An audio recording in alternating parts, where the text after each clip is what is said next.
Histoire vivante.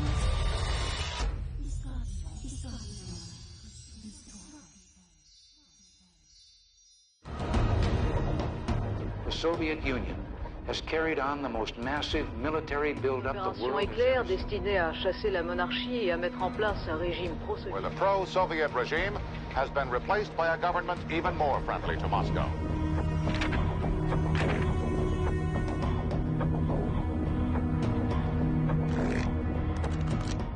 Pendant la guerre froide, des milliers d'agents en sommeil étaient prêts à entrer en action au cas où l'armée rouge aurait occupé l'Europe occidentale.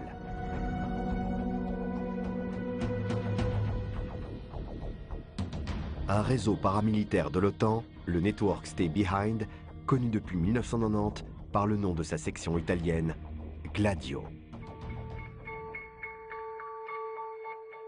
Nous sommes montés dans le minibus, les vitres étaient teintées et nous avons roulé jusqu'à l'aéroport militaire. Je suis monté dans une Jeep et je suis arrivé devant une caverne dont les portes se sont ouvertes. C'était du James Bond.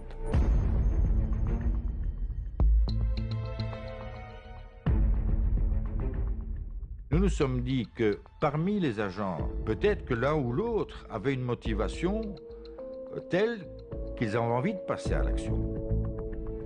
Dans ce film, pour la première fois, nous rencontrerons les agents qui étaient derrière les lignes de la guerre froide pour découvrir leurs objectifs et les secrets qui sont restés cachés dans l'ombre de Stay Behind.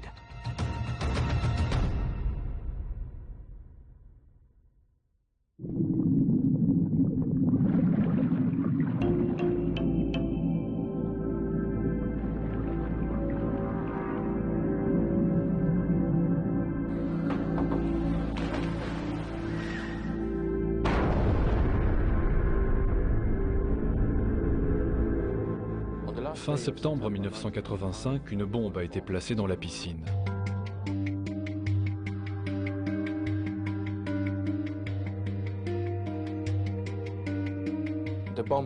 L'explosion a retenti durant la nuit. Le poseur de bombe est monté sur le toit, a mis la bombe près d'une trappe, la bombe a explosé, l'onde de choc s'est dispersée à travers toute la piscine, c'est pourquoi les dégâts ont été aussi importants. Au milieu des années 80, le Luxembourg est dévasté par une série de plus de 20 attentats. Il n'y a ni mort ni blessés, mais les bombes sèment la panique parmi les habitants de ce petit État au cœur de l'Europe. Les gens étaient en état de choc. Tout le monde parlait des explosions et s'attendait à d'autres bombes. Cela fait 30 ans depuis les attentats du Luxembourg. Et c'est ce procès qui a réouvert les enquêtes sur Stay Behind. Selon un témoin, un citoyen allemand, Andreas Kramer, les explosions du Luxembourg seraient l'œuvre de ce réseau anti-invasion de l'OTAN, connu aussi sous le nom de Gladio.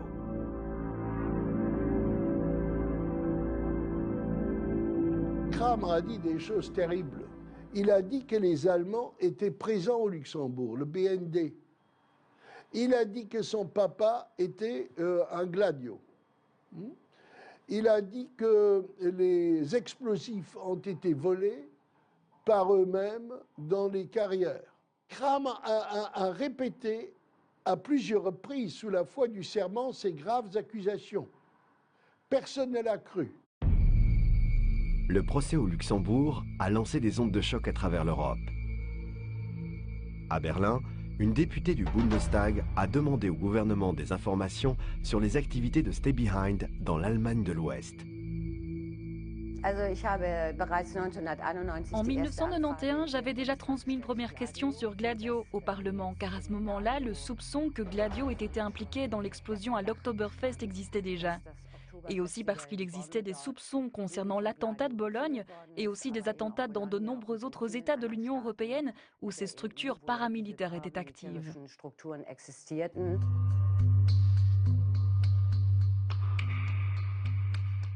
13 personnes ont été tuées dans le massacre de l'Oktoberfest en 1980.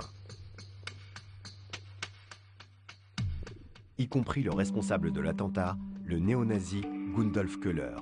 Aujourd'hui encore, des ombres planent sur les événements. À présent, le procès qui a lieu au Luxembourg m'a poussé à transmettre à nouveau une question au gouvernement fédéral.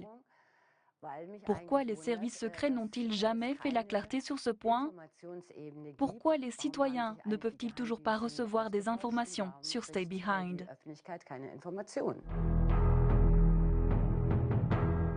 La Belgique aussi a connu dans les années 80 sa vague de terreur à travers une série de hold-up d'une extrême violence qui ont provoqué 28 morts entre 1983 à 1985. Presque 30 ans se sont écoulés depuis la dernière attaque, l'assaut du supermarché de l'Est de Aalst. Les coupables, eux, n'ont toujours pas été identifiés. Et avant que l'enquête ne tombe sous le coup de la prescription, les magistrats insistent pour connaître les noms des agents de Stay Behind en Belgique. La constellation Stay Behind est quelque chose qui intéresse, compte tenu aussi de la nature des faits, de la manière dont certains faits ont été commis, qui sont des faits, quand on voit certaines attaques sont commises quand même avec des techniques quasi militaires. Alors l'hypothèse Stay Behind, nous voudrions évidemment pouvoir la creuser un peu davantage, c'est-à-dire connaître le nom des Stay Behind belges. Des soupçons de malfaisance pèsent sur le réseau Stay Behind depuis qu'il a été dévoilé en 1990. Même si l'Union soviétique n'existe plus, Stay Behind reste un mystère. Jusqu'à présent, l'OTAN ne dit mot. Les archives restent sous scellés. Les agents anonymes.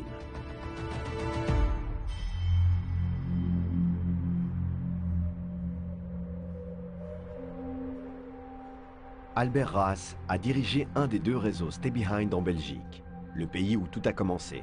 Et pour la première fois, il accepte d'en parler. Le 10 novembre 1942, les membres très jeunes d'une troupe scout avec leur aumônier ont été fusillés par les Allemands parce qu'ils étaient concernés et impliqués dans un réseau de renseignement embryonnaire. Ils n'avaient pas beaucoup de formation.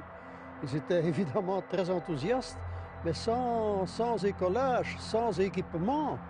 Et de cette façon-là, ils ont été très très vite identifiés, arrêtés et condamnés à mort.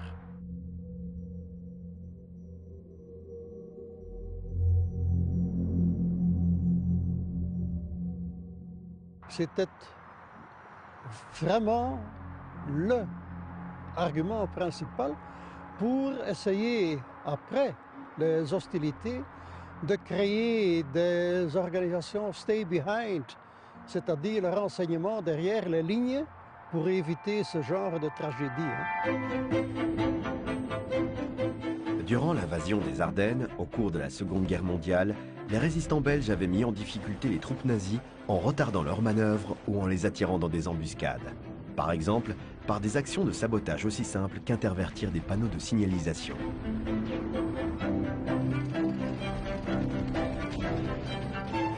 Après la chute d'Hitler, Churchill propose au gouvernement belge de créer et d'entraîner un nouveau réseau de résistance. Il est convaincu qu'un nouveau conflit va commencer. En particulier du côté du gouvernement britannique, il y avait immédiatement après la fin des hostilités, il y avait cette appréhension, si je puis dire, que sous le couvert, l'Union soviétique avait son propre programme d'expansion, n'est-ce pas? Les premières années qui suivent la fin de la guerre semblent confirmer la prophétie de Churchill.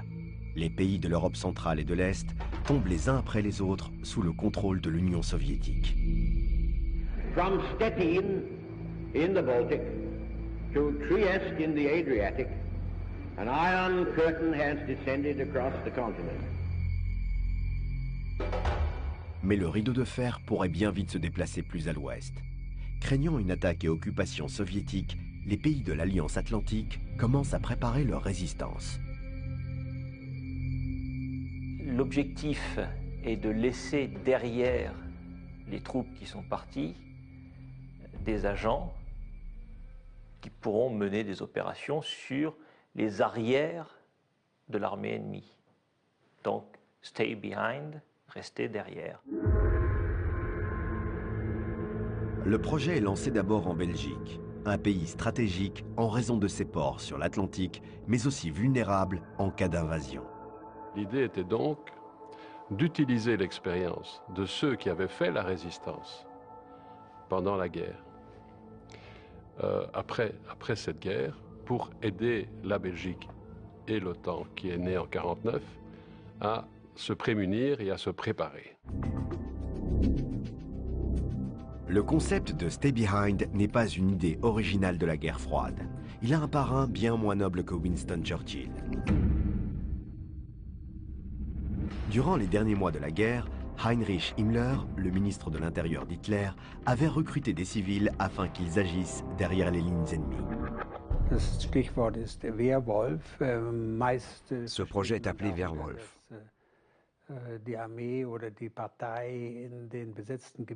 Outre l'attaque des forces alliées dans les territoires occupés, le Wehrwolf servait avant tout à éliminer, à liquider les traîtres.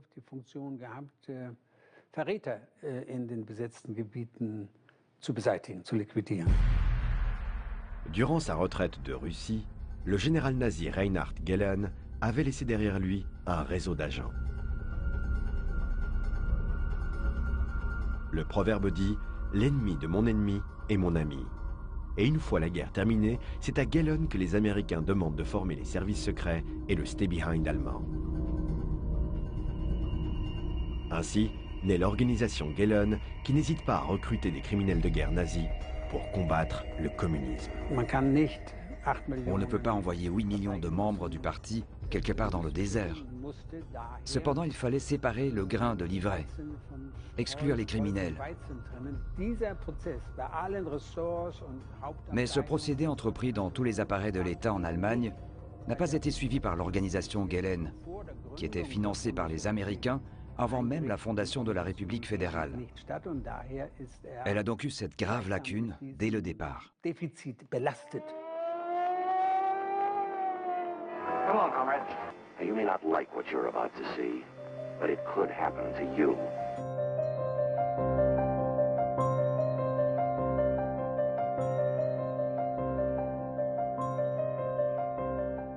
Alors qu'en Amérique, le début des années 50 est celui du macartisme, le cauchemar rouge de l'Europe est celui d'une attaque militaire soviétique.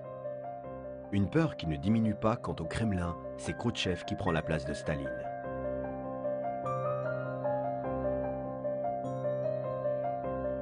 Pour la première fois, les agents des réseaux Stay Behind sont mobilisés. Cela se passe à Trieste en 1953. Ici, la frontière est à 1000 mètres, donc elle est très proche de cette zone. Aujourd'hui, il est impossible d'imaginer comment nous nous sentions à l'époque. C'était une frontière de la peur. De chez moi, les partisans de Tito étaient vus comme le mal absolu.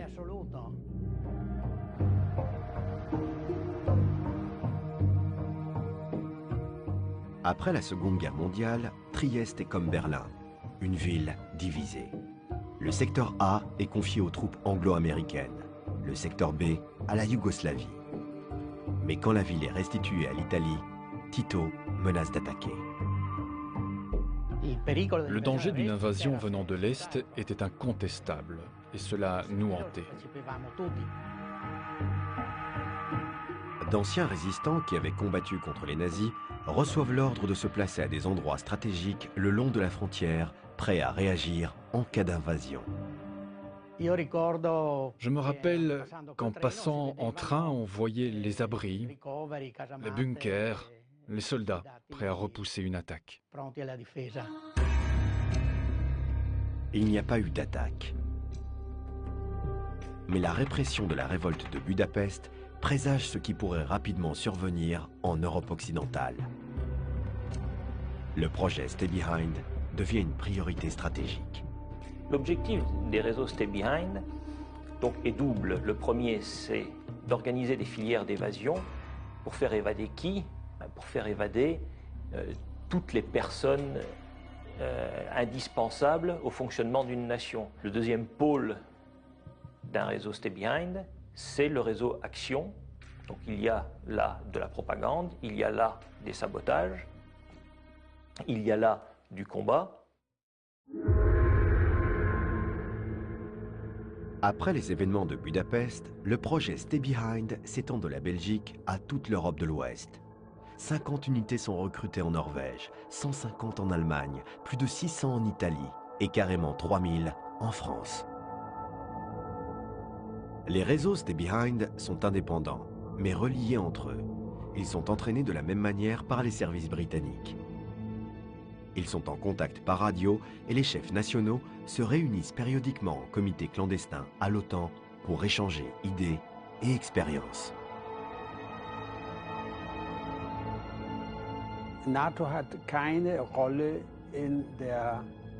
L'OTAN n'était pas aux commandes. Disons que l'on met 10 personnes dans une pièce en leur demandant de réfléchir à la façon de mettre en sûreté leur famille en cas d'intempéries ou d'inondation. Chaque famille y réfléchirait pour elle-même. Mais puisque la communication avec les autres familles est également nécessaire, il faut un poste de coordination. Mais ce poste de coordination ne commande pas. Il n'a aucune force de décision sur les mesures à prendre, sur les règles qu'adopte chaque famille ou chaque pays.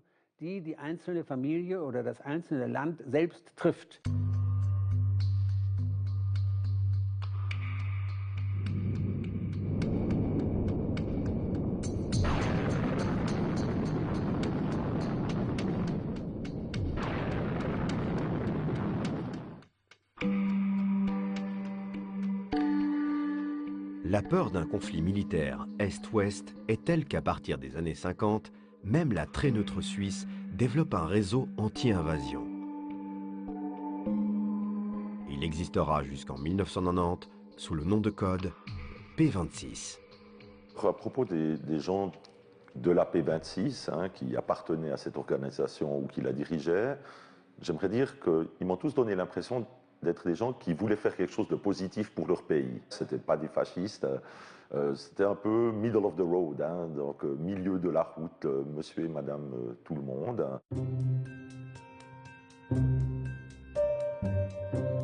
Comme tous les Stay Behind, la P26 est top secret. L'organisation est si secrète que même le ministre de la Défense n'en sait rien ou presque rien. L'unique contrôle politique est confié à un comité restreint de parlementaires.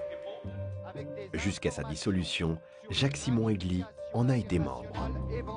J'ai été appelé un jour par le chef de l'état-major général qui m'a dit, monsieur le conseiller national, puisque j'étais député, est-ce que je peux vous demander quelque chose? Je vais vous faire une offre.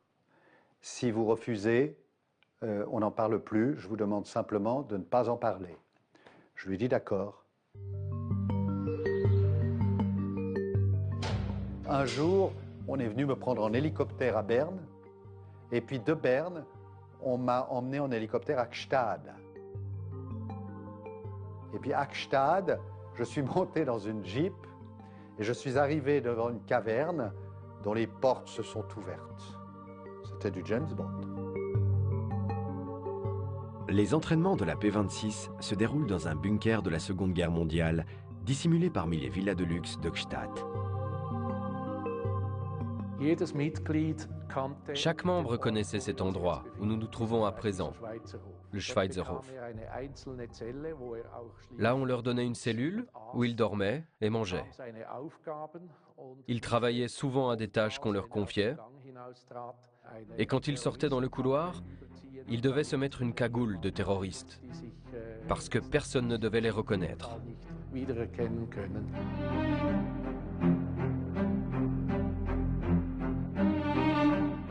Quand je suis arrivé, on m'a d'entrée de cause mis dans une chambre, très bien équipée d'ailleurs, et où on m'a demandé de regarder la télévision.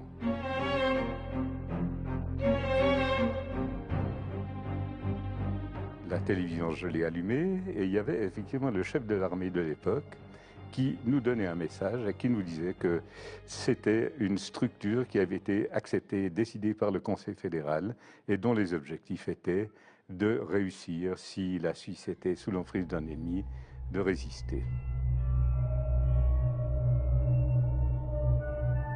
L'instructeur était en habit civil tout à fait normal et il m'a donné son nom de code.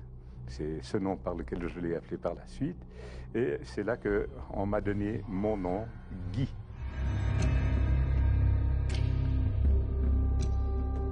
Alors bon, ils apprenaient à coder et décoder des messages, à faire des transmissions. Ils apprenaient justement comment détecter si on est suivi, comment lâcher des poursuivants dans une ville ou ailleurs. Il y avait aussi quelques autres exercices un peu plus militaires.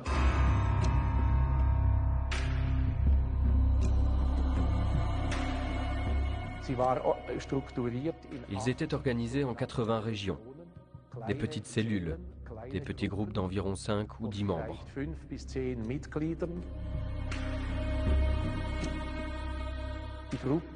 Les groupes étaient organisés dans le lieu de résidence de leurs membres, donc dans la zone qu'ils connaissaient bien et qu'ils auraient pu utiliser en cas d'urgence pour tout type d'action, et aussi pour des actes de sabotage.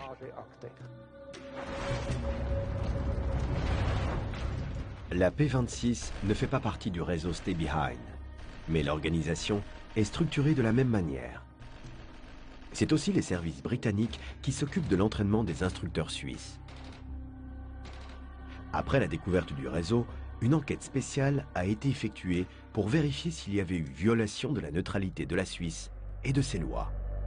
Je l'admets maintenant après coup, même si je continue à dire que l'idée était légitime, que l'idée était bonne et qu'il n'y avait pas de risque, contrairement à tout ce que les gens, notamment à gauche, à l'extrême gauche, ont dit, je reconnais que les précautions de procédure et de contrôle n'étaient pas suffisantes.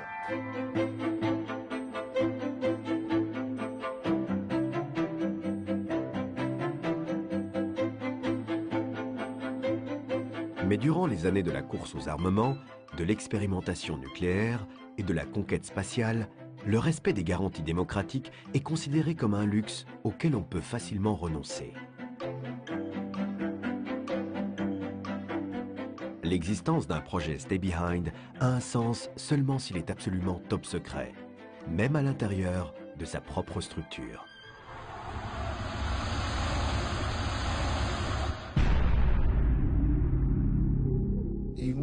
Dans un réseau, chaque gladiateur ne connaissait qu'une ou deux personnes, qui à leur tour en connaissaient une ou deux autres. Donc il n'est pas dit que dans un réseau de 5 hommes, le 5e homme connaisse le chef de réseau. Durant la période où j'ai commandé le Gladio, je crois avoir rencontré à peu près tout le monde.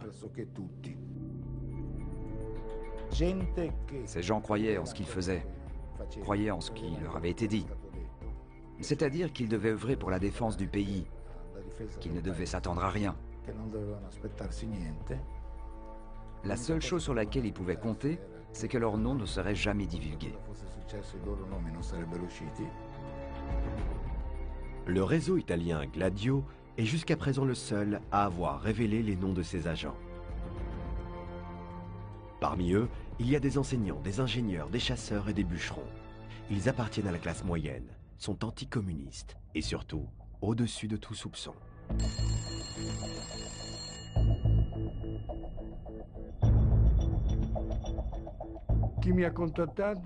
C'est un ancien commandant de la résistance qui m'a contacté.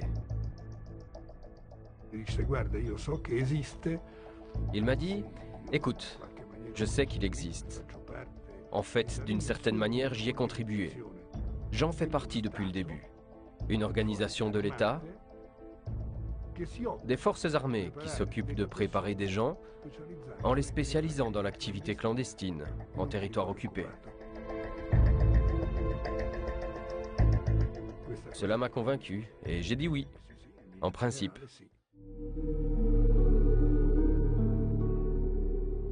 La chose étrange, c'est que tout à coup, ma concierge m'a averti que des carabiniers étaient venus se renseigner.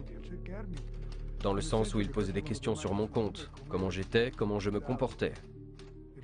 Et puis au cours des années suivantes, je compris que c'était certainement une procédure standard. Que ce n'était peut-être pas des carabiniers, que c'était peut-être des agents des services secrets.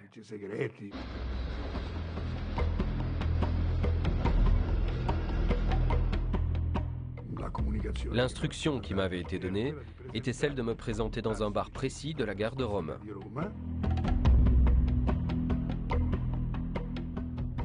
Nous avons pris quelque chose à boire, puis nous nous sommes dirigés vers la sortie de la gare, et un minibus blanc nous attendait.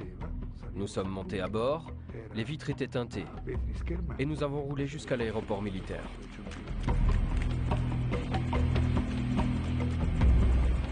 À bord d'un avion aux vitres teintées, les agents sont transférés dans une base secrète en Sardaigne pour l'entraînement.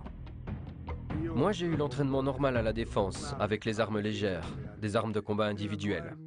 C'était des armes italiennes, des armes américaines. Elles étaient à la base. Nous n'avons jamais porté d'armes à l'extérieur. Ce n'est pas un entraînement au combat, mais une formation à l'espionnage. Les recrues de Stay Behind apprennent la filature, le sabotage, à faire passer des messages codés, ainsi que les règles du combat individuel.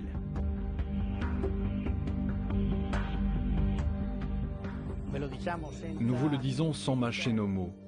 Si demain vous devenez actif et que vous êtes pris par le KGB, il n'y aura aucun espoir pour vous.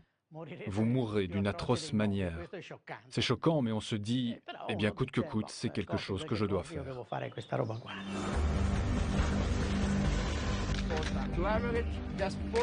Les futurs chefs de réseau étaient instruits et entraînés dans la création, l'exploitation, la direction d'un réseau de renseignement classique pendant des opérations de guerre.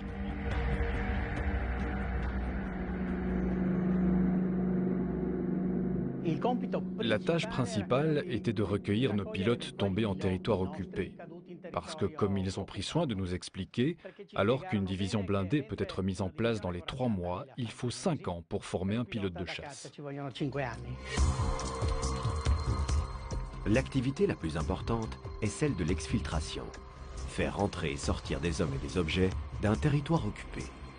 Donc là, on est forcément sur des exercices internationaux, parce qu'on doit permettre à un réseau d'un pays d'agir en cohésion avec le réseau d'un autre pays.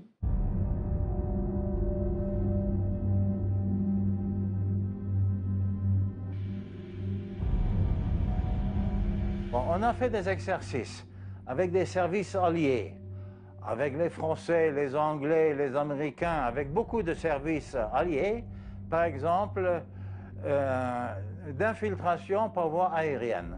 Cela voulait dire que les Alliés venaient avec un avion et parachutaient un objet, ou s'ils venaient en hélicoptère, débarquaient une personne sur notre territoire.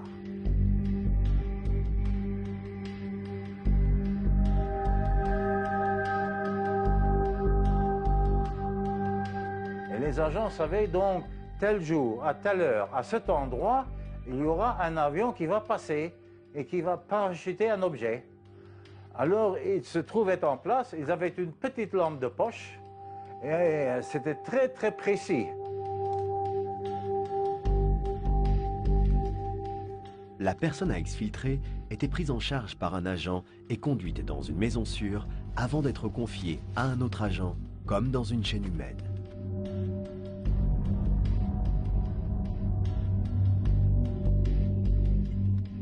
Stay Behind était tellement bien implanté à travers le territoire qu'en utilisant ce système durant un entraînement international, ils ont réussi à transporter 2 agents secrets du pôle Nord à la Sardaigne.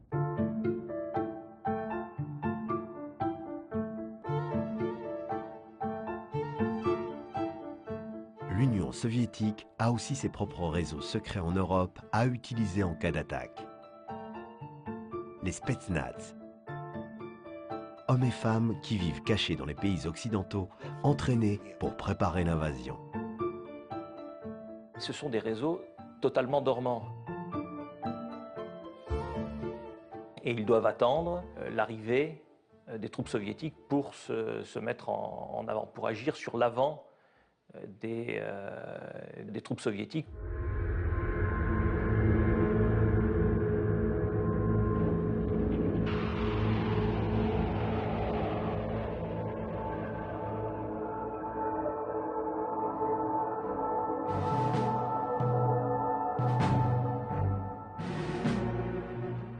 En cas d'invasion, les Russes auraient d'abord envahi l'Allemagne de l'Ouest. Oui, nous connaissions les plans d'attaque qu'avaient préparés les Soviétiques, dans la mesure où ils pourraient nous être utiles. La première ligne d'attaque était vers le Schleswig-Holstein, puis jusqu'au Rhin, et vers Francfort, et à travers l'Autriche, vers l'Allemagne du Sud.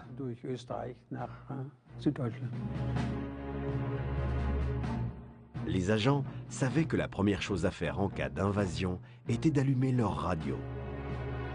On aurait activé, on appelait ça, on aurait activé nos agents. C'est-à-dire, on les aurait contactés. Et on leur aurait dit, attention, à partir de maintenant, on ne joue plus, ça va être sérieux.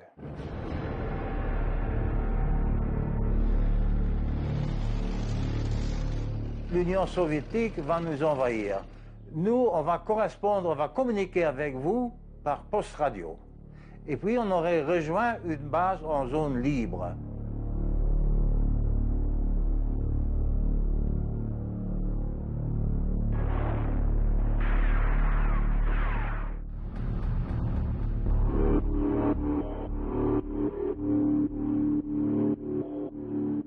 Le moment de l'activation est un moment terriblement redouté, auquel, à mon avis, nous pensions tous.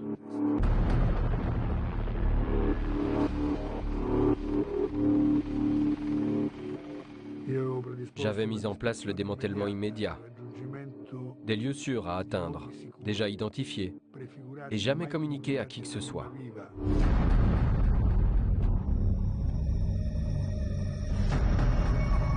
Les agents savaient qu'il y avait une cache d'armes, mais ils ne savaient pas où.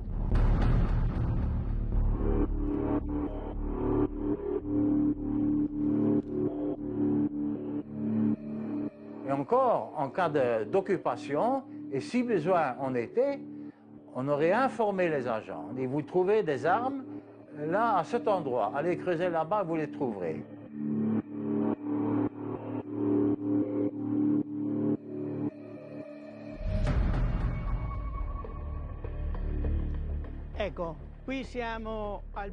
Voilà, ici nous sommes dans le bunker que deux gamins ont trouvé en 1972, dont le nom de code était Nasco.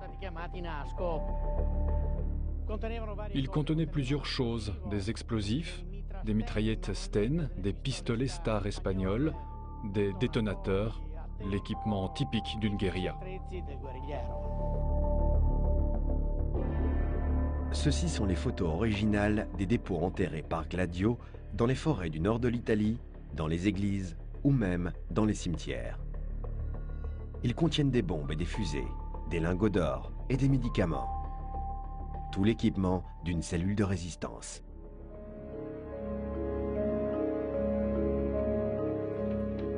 Mais si une invasion avait vraiment eu lieu, le Stay Behind aurait probablement été démantelé en quelques heures, du moins en Allemagne, où la Stasi avait réussi à intercepter les communications entre les agents du réseau allemand. Ici, on peut facilement démontrer qu'il existait un contacteur radio qui partait de la centrale du BND à Pullach, en Bavière, vers l'Italie, en Sardaigne. Le contenu de ces rapports radio n'est hélas pas connu. Mais cela aussi pourrait changer si le service fédéral de renseignement allemand rendait ces documents publics et s'il rendait possible une vision plus approfondie de ces structures.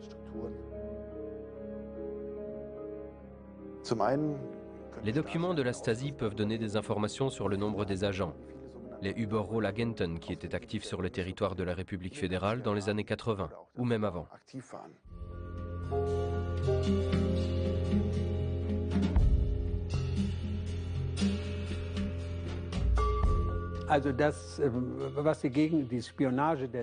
En ce qui concerne l'espionnage de la DDR, nous étions pleinement conscients de la menace.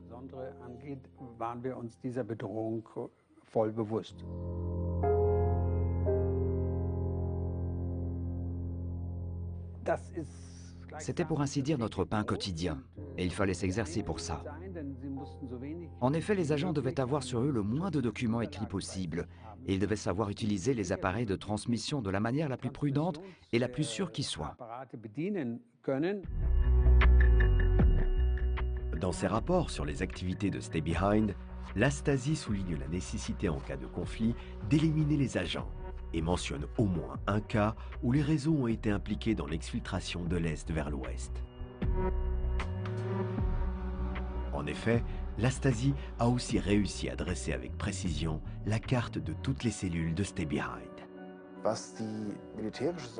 En ce qui concerne l'aspect militaire, en examinant la position des cellules, on peut dire exactement que ces agents de Stay Behind étaient divisés en deux lignes.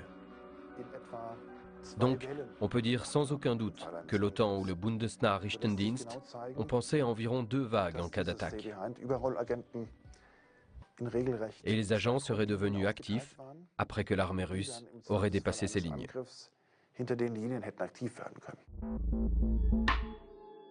D'après les cartes de la Stasi, nous voyons aussi qu'un des réseaux était à Lunebourg, où en 1981, un dépôt d'armes appartenant au néo-nazi Heinz Lemke a été retrouvé.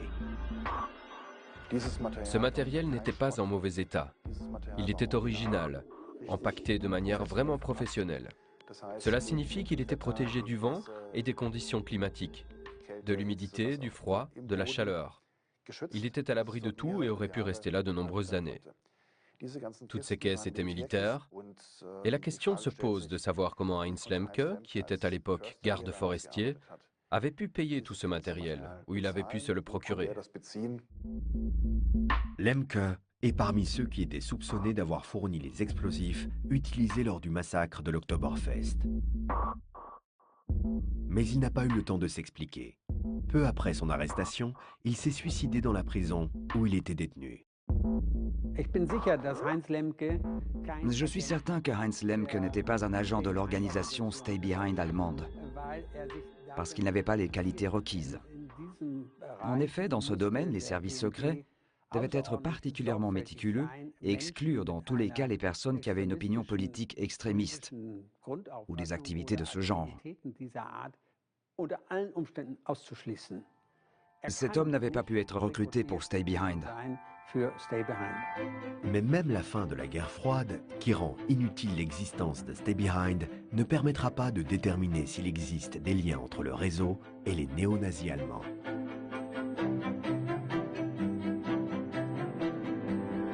La chute du mur de Berlin n'a pas mené à la déclassification de tous les dossiers. De fait, Stay Behind serait probablement resté secret si le gouvernement italien n'en avait pas révélé l'existence en 1990.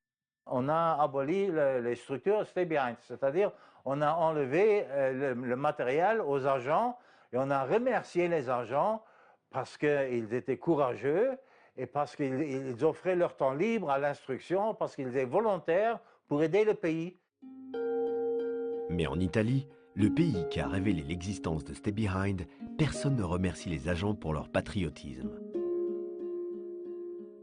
Ils sont au contraire accusés d'avoir participé à certains des massacres qui, durant les années de plomb, ont fait couler des rivières de sang et provoqué une centaine de morts. Il fallait mettre Gladio en lumière, parce que son ombre cachait d'autres structures spontanées ou qui étaient déviantes, qui pouvaient avoir opéré à cette époque.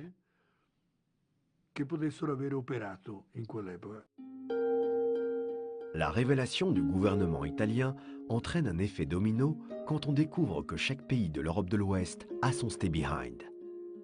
C'est le début d'une intrigue politique internationale.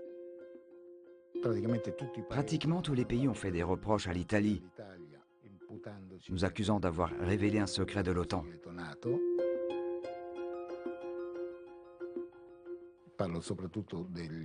Et je parle des Américains, des Anglais, des Français, qui ont refusé à partir de ce moment-là de discuter avec nous.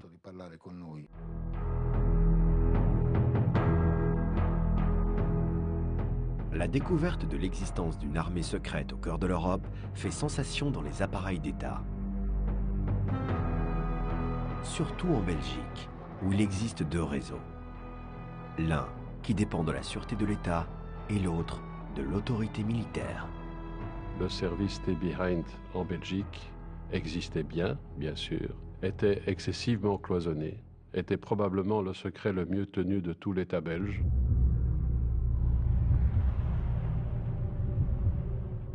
Au moment où l'affaire Gladio a éclaté, on a ressenti un très grand malaise dans certains partis, et notamment dans le chef du ministre de la Défense socialiste à l'époque, qui a essayé de nier sa connaissance de l'existence de ce réseau.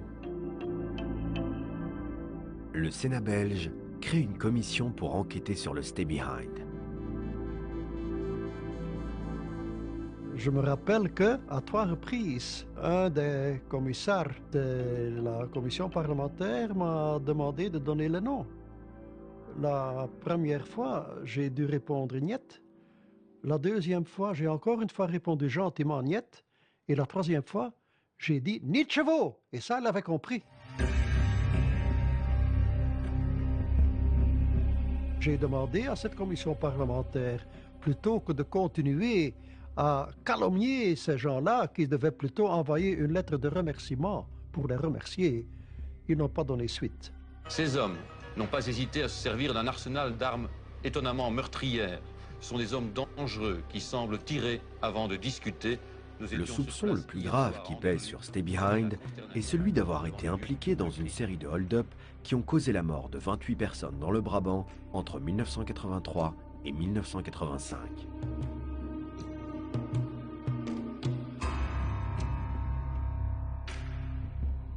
Les faits sont troublants, car les voleurs semblent préférer faire couler le sang plutôt que récolter leur butin. Par exemple, dans la toute dernière attaque, les gens sont tués avant même que les bandits ou les tueurs arrivent aux caisses pour prendre l'argent.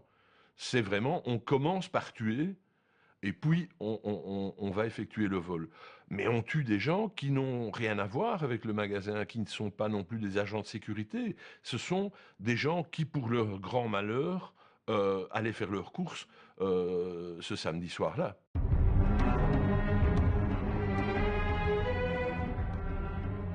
De deux choses l'une, où ce sont des bandits psychopathes très habiles, ou bien ce sont des terroristes. Puisque, au-delà des vols et des butins qu'ils ont obtenus, ils ont eu comme conséquence, ou il y a eu pour effet, de créer dans le pays une très très vive tension.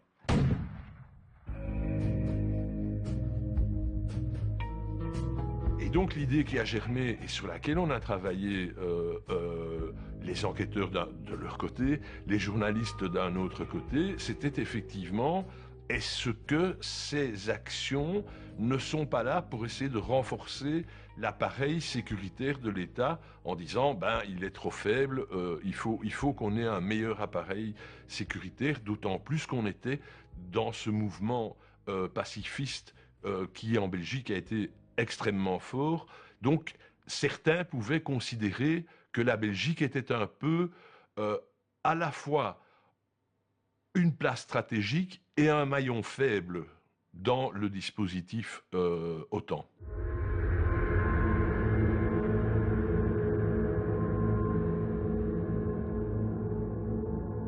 Quand nous avons appris en 1990 l'existence de ces réseaux de résistance clandestins, moi comme citoyen, ça ne m'a pas dérangé du tout, j'ai considéré ça comme de la légitime défense.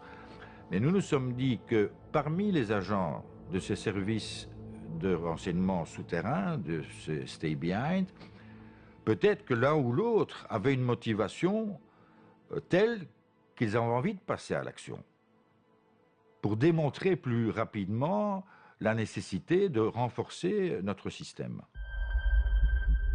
Mais il n'y a aucun indice qui puisse relier les réseaux anti-invasion de Stay Behind aux tueries du Brabant. Et la magistrature cherche encore des réponses à ces questions.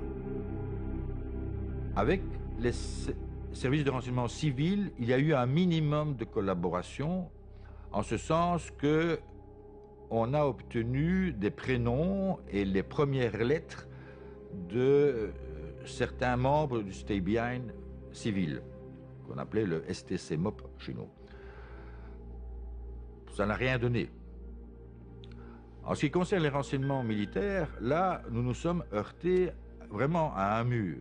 Et le résultat, c'est qu'à la différence d'autres services, comme la police par exemple, ou la gendarmerie, je suis aujourd'hui incapable de dire s'il y a un agent ou l'autre agent du SDRA 8, donc du Stay Behind militaire, qui est impliqué dans les faits.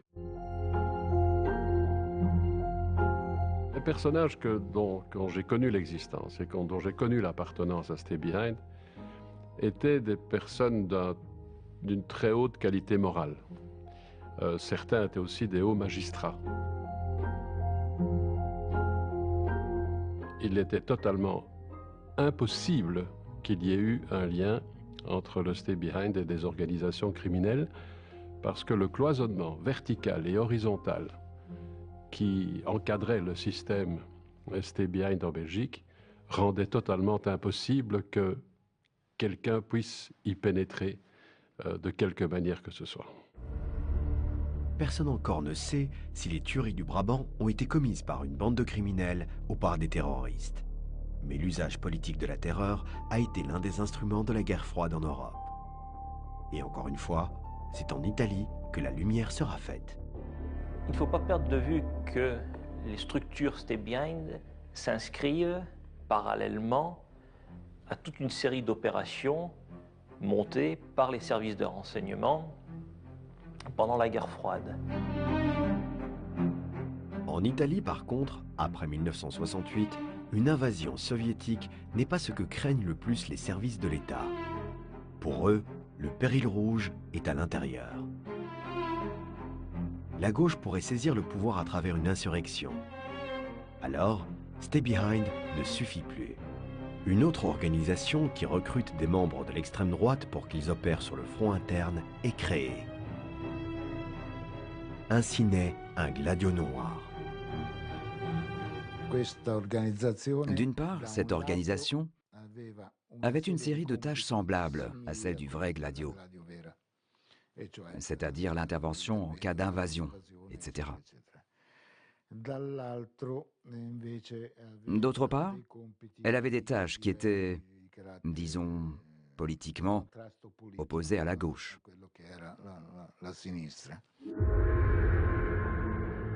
La stratégie de la tension éclate le 12 décembre 1969, quand une bombe explose à la Banque nationale de l'agriculture à Milan et tue 18 personnes. La plus récente des enquêtes sur ce massacre a révélé l'existence d'un Gladio parallèle. Gladio, ce ne sont pas des massacres. Gladio, ce ne sont pas des bombes. Ce n'est pas de la subversion. C'est une structure anticommuniste qui naît directement de la guerre froide et qui perd sa fonction avec la fin de celle-ci.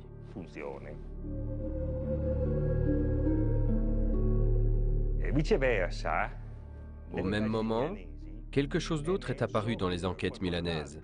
Une autre structure. Celle-là, oui, totalement illégale, je dirais. Non seulement illégitime, mais radicalement subversive, qui est celle des nucléi de défense de l'État.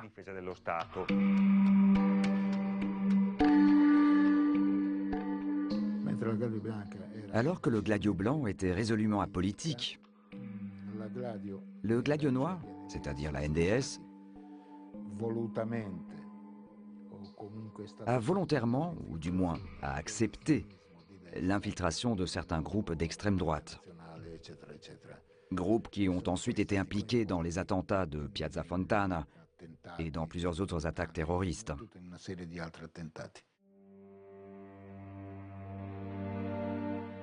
Et des documents déclassifiés ont prouvé que les États-Unis connaissaient la stratégie du Gladio noir.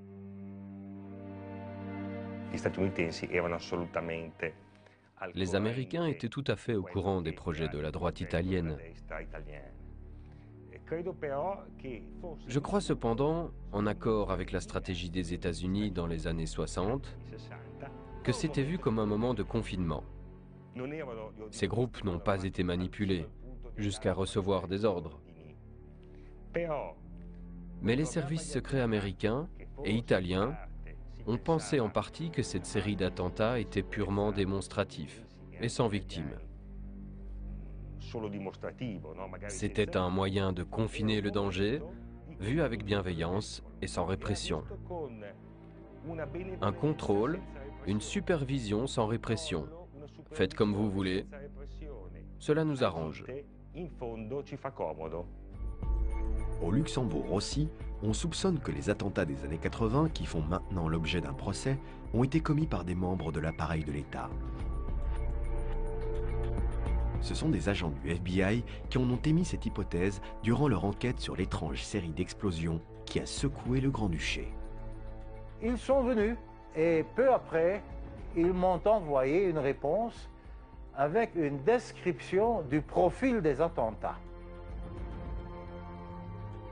Mais notamment, ils disaient les auteurs des attentats doivent être des insiders. Aujourd'hui, 2 policiers de l'unité antiterrorisme sont sur le banc des accusés. Ils étaient nerveux et ils ont trop parlé. Lorsqu'on a demandé à l'un des accusés comment ils avaient fait, il a répondu c'était facile.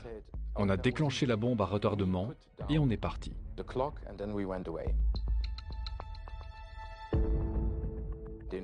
Les enquêteurs ont conclu qu'un seul milieu avait profité du crime, la police. Ils ont eu plus d'effectifs, des meilleurs équipements. La police a clairement récolté les bénéfices des actes de terrorisme.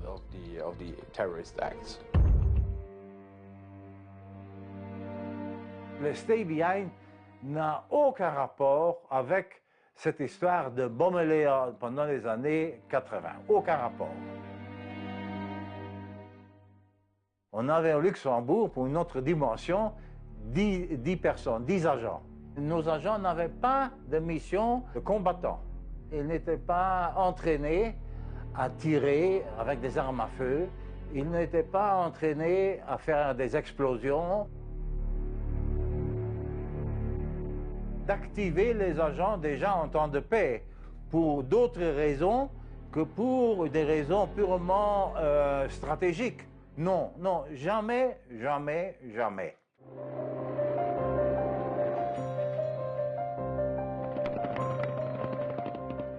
L'histoire de la guerre froide ne sera pas complètement écrite tant que l'OTAN et ses membres ne soulèveront pas le secret sur les structures de Stay Behind. De cette façon, nous pourrons faire la lumière sur la nature de ces organisations et éviter que les responsables d'actions terroristes se cachent dans l'ombre. Jusqu'à ce moment-là, tous les soupçons seront permis. Comme celui de penser que quelque part, là où la menace venant de la Russie est encore concrète, les Stay Behind existent encore. On ne sait pas comment demain les choses évolueront. Donc je pense qu'un minimum de vigilance n'est pas faux.